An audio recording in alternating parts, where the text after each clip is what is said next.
Morris, winjo koteto wacho ni nitiere jok makao simu to goyo. Nyiso ni ing'eng'a ka itiwe idhi. Derepe be nitie moko makata ne wacho ni del nitie kod sa. Nitie sa monyisi ni koro taseol. Ichako amo wang'i chako lorore. Mi signal ni koro to ber kiyueyo. Nitiere fuok moro kae.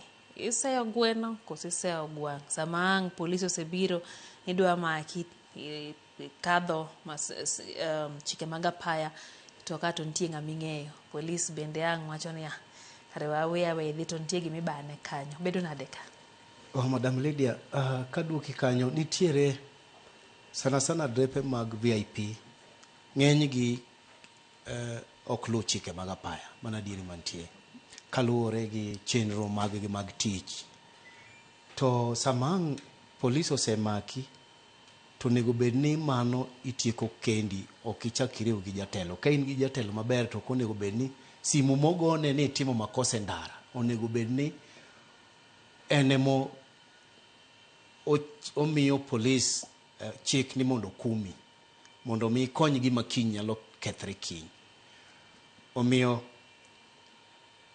sana as a driver onego bed ni in iritori iwuon mondo irit chike mag apaya mano puonji, ma ok ng'ato ibed ni ng'ato nitiere ng'ama okumbani manyalo geng'oni. Kech samangi iluwo wrong side tiyudo accident, in emi hinyori, ok jatendi mane biro konyi cha. So omiyo korka riembo en odwaro discipline mamalo. Anase riembe ndara ma Kenya ka higni 29 mapok natimo ajali mora ma polis biro pimo. To mano luwore nikech discipline mana yiero ni ma tija madwa tiyo tadwa natiye gi mor duto te. Nitiere driver ma oyudo accident to en no onge gi makosa. Ma timre nikech otemo mondo mi okony ng'atcha to ng'atcha modagi. Emomiyo ipuonjowa ni ka in e barabara to in kendi ni monego bed ni akindi ler moloyo jogi duto te ma in gi ndara ka. So e ndara ka nitie distance ma sirikal oketo, jo NTSA oketo ni onego bed ni luwo bang' mitoka moro e distance maromo kama, en ga 70 meters. Tiyudo ka ng'ato keto mitoka moro e wi moro, ma kamoro ma mbele cha namba 10 kogo break to geche 8 gi te tuomre. To mano timre nikech ok iweyo nafas ma koponi gari cha onyono break to in gi nafas mar konyo kik ichopie macha. Omiyo ana kwayo ni kaponi ber to sirikal odoge drawing board mar puonjo drivers kata tero gi e course bang' dweche higa 2 kata higa 3 mondo mi iluongo ni refresher course mondo mi ajali mang'eny owek timre. Nikech en mana ok en wich wil, ena ni tiegruok malong'o ema drepe mang'eny pod ok oyudo. Kaka nyoro kawuono wawito dhano mang'eny Homa Bay. To machanet ere kaka dang' itumri gi ng'ato Edon. Onego bed ni kidwa overtake tim ng'iyo kwanza mbele ni bende mitoki nigi speed moro mikalo mane idwa kalo. Koro ka idonje mbele ne. To ka speed ma in go ineno katin, onge kaka inyalo donje mbele ma nyaka ang' utuomru gi macha. Omiyo apaya ka odwaro respect mamalo ne in iwuon ng'ama riembo. Nikech gari ka kanisi wuk ni gachi ber to in discipline, onge kaka inyalo yudo ajali. Onge kaka inyalo yudo ajali ka in e barabara.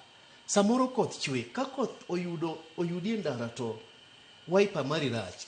Donja the next petrol station, yue kanyo nyaka koth rum, koro kichak kendo. To kaka nyawado wacho ni jowa ni garaka e ndara ka. Ndara kibedo garaka to kinyal chopo. Ndara odwaro ni ing'iyo ni iwuok ka idhi Kisumu to negi dhi gi seche adi. Kano negi bed ni Kisumu idhi seche 6, medari ewi obeda 8. Talafu iwuog chon moloyo haraka. Omiyo drepewa ma tiyo ga paya sana wach ni matatu kata bus. Matatu ting'o dhano, oting'o dhano 14. Tiyudo ka dhano mane iye ka 19. chieng' moro awuok Rongo kadhi Kisumu, aidho matatu ni onego bed ni wabedo ji 14 to ji ni ka 21 to wachopo e road block to polisi bende cheko ng'iya to be owewa wadhi. Koro sirikal onego bed mar ng'iyo jopiny.